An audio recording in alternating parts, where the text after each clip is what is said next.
Well, hello everybody. Here we are again in Puerto Vallarta with another weekly video fishing report. Right now it is the Easter weekend and things have slowed down quite a bit around here. It's kind of like the opposite of what you would think, but things have slowed down a little bit and we'll probably get hit with a rush next week. And that's kind of good news in a way, and we've had some interesting developments. We've been talking a lot about how not a whole lot's been going on out there at El Banco, which is the bank, 50 miles out. It's a location where it's an underwater mountain range and they have a couple of high spots that come up.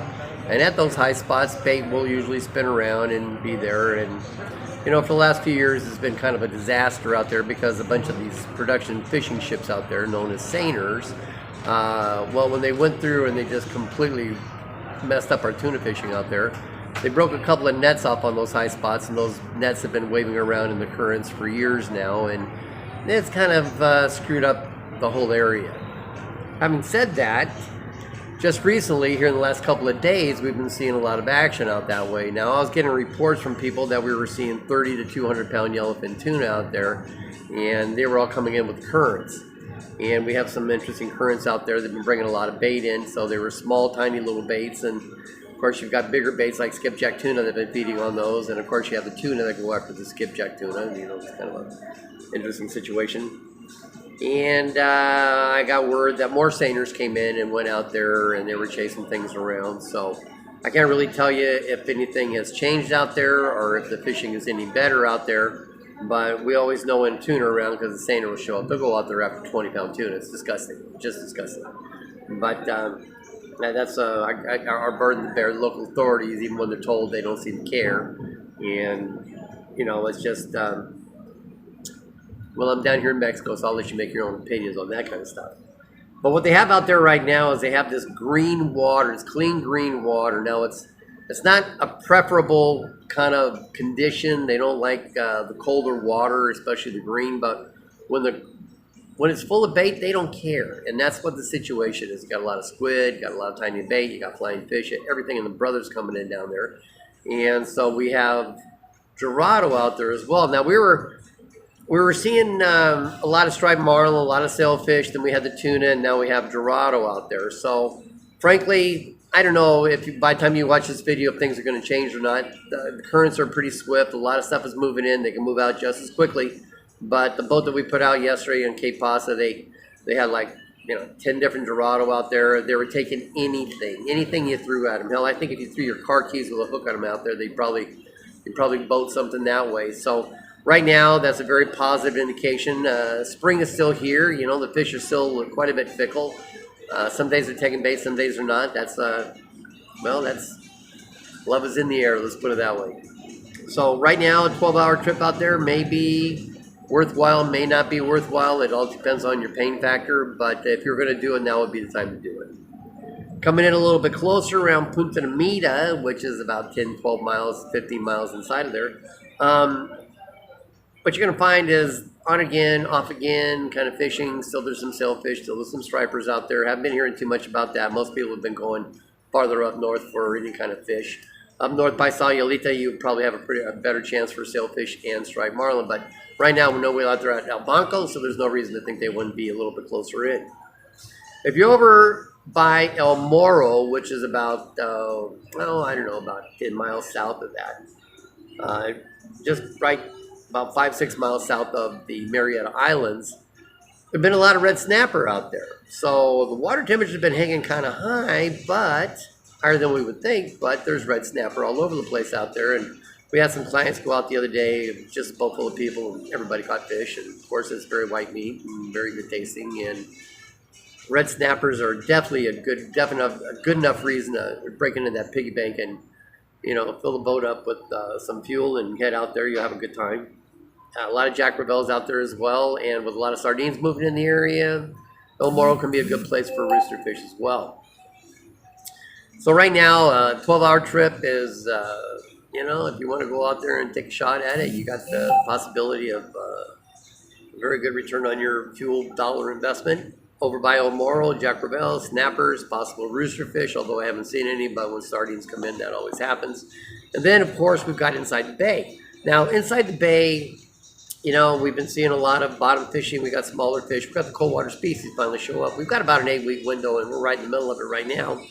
So you got grouper out there, you got red snapper out there, you've got sea bass from the bottom fishing guys.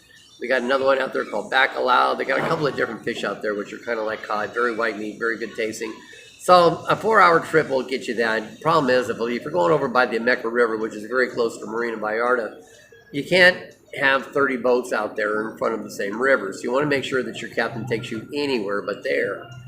And because you got the bosuns that don't know anything, and they, oh, that's where we go, so that's where we're going to go. You know, that's just plain stupid. But there's areas in front of the Sheraton, for instance, over there, very deep water holes, some deep water holes right there, and there's really good places. And there's some areas over there by the Los Muertos Pier inside the bay. So you don't have to spend much time finding these fish. They're out there. You just have to have a captain that knows what to do and how to avoid the masses. And, well, that's always the goal anyway. You want a captain that knows what he's doing. Then if you turn around and consider what else is inside the bay, we're doing a lot of family fishing. Sierra mackerels out there. They're really very big. We've got bonita out there, which is what they put in tuna cans. It's not like that California bonita where the blood red meat, and you just can't eat that stuff.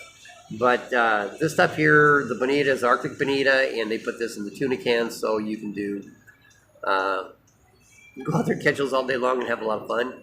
I like to take them over to a place called Victor's over here. You drop them off, they'll cook it for you 5 different ways, and of course, every time you get a beer, they give you a shot of tequila, and a setup runs you about 100 pesos, so a little something. But all the restaurants here in the Marina will cook your catch, so that's not a problem.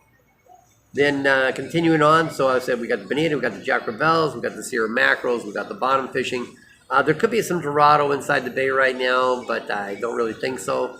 And the ones that I have seen or heard of haven't been taking bait. So, but if you're down there by Punta Negra or Estilla, which is a little bit north of Sandy Beaches, they've been seeing rooster fish down there. Now last week I heard they were pretty small, but there were a lot of them out there. So if you got the itch, you know, light tackle right there in the surf line, go out there and have a little fun. Just make sure you throw them back and let them grow up a little bit. You know, be daddies, mommies, all that good stuff.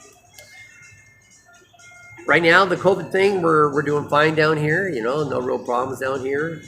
We are still doing the airport transfers, and we had some friends from the Toronto area come in and talk to us today. They've been watching the video, so we do the airport transfers. We can do tours for you.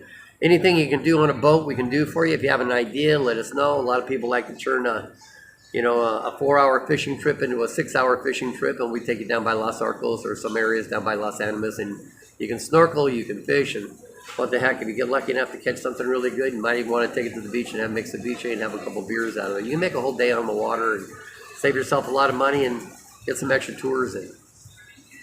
And on top of that, if you want to do any tours, we can do that too. I don't want to sound like a billboard here, and we're selling t-shirts online and blah, blah, blah. So, like always, if you have any questions, you know, the fishing season right now should be picking up. This is still spring. Everything we're talking about there probably shouldn't be happening as far as the sailfish, the marlin, and the Dorado and the tuna. But it is happening, and as a La Nina year, we don't really know what's going to happen. But, you know, I guess that's always fishing. You never know what's going to happen anyway.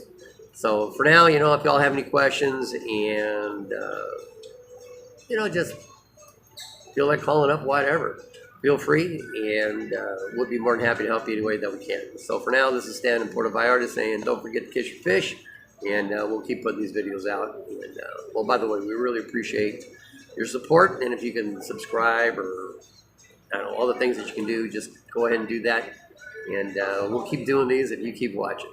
So for now, this is Stan saying hasta luego, and don't forget to catch your fish.